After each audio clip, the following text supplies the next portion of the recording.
So, who is JPD? Who is Jakari P.R. Davis? Jakari Davis is, well, first of all, man, I consider myself a disciple of Jesus Christ.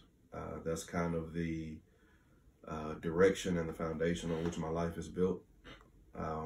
After that, I'm a husband, I'm a father, a son, a brother,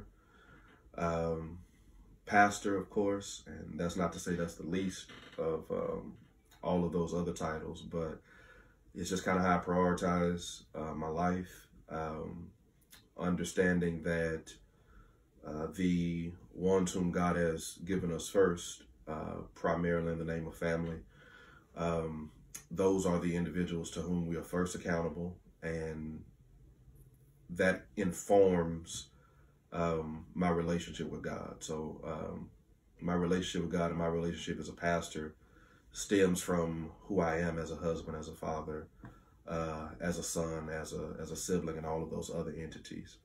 So that's that on that side. On the other side, man, I'm just a 33-year-old young man from the streets of Trinity Garden, Hershey, Melbourne, born and raised. Spent the majority of my time there, kind of just learning the ins and outs of the way of life, through family and through other individuals. So that kind of contributes to the makeup of who I am. And then on the other side, you know, there's of course, a strong faith element that's kind of contributed to who I am as well, with particularly on my father's side, my grandfather and my grandmother, and on my mother's side as well. You know, it's kind of a blend of all those different influences on my life. A lot of people tell me, you know, I'm kind of a old man trapped in a young person's body. So I hear that a whole lot, but I think a lot of that just kind of stems from those influences that I had early on as a young man. Definitely influenced by a lot of older people, Right. And passed down a lot of wisdom to me, and in, you know, some kind of providential way, I think God kind of uses that even now to help me do what I do. Right. Yeah. So like growing up, who was some of the most like influential people like regarding you to go into ministry? Yeah, see, that's the thing, man. You know, people always tell me, and of course I don't remember, you know, because I'm a kid at the time, but family and you know, those who were kind of just close to my family, who were around me when I was a kid, they would always tell me that, you know, it was just kind of like this sense of calling that was like on me. Like they could tell there was something that was kind of different about me. Yeah.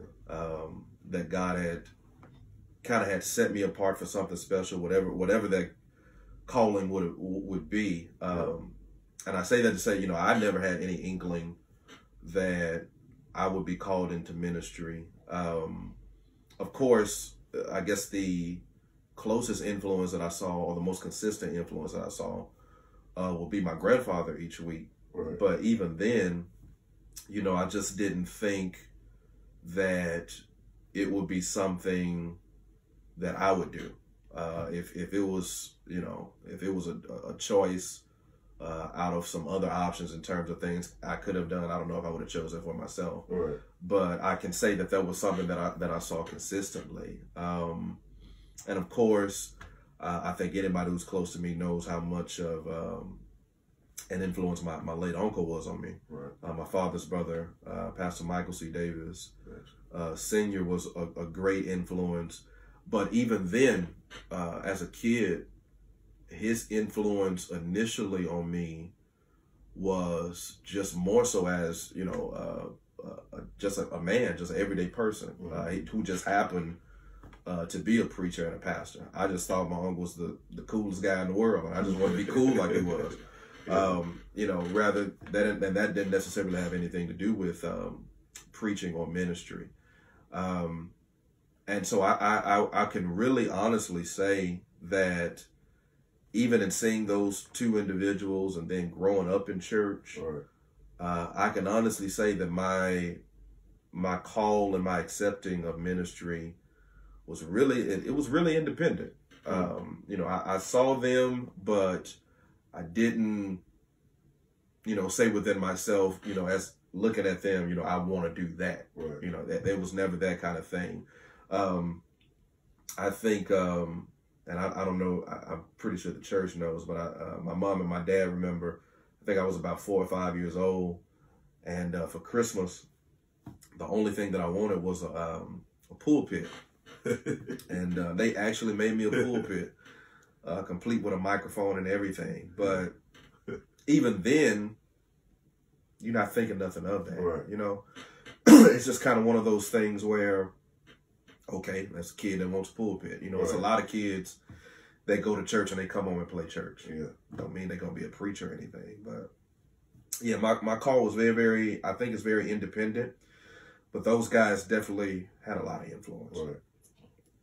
Speaking of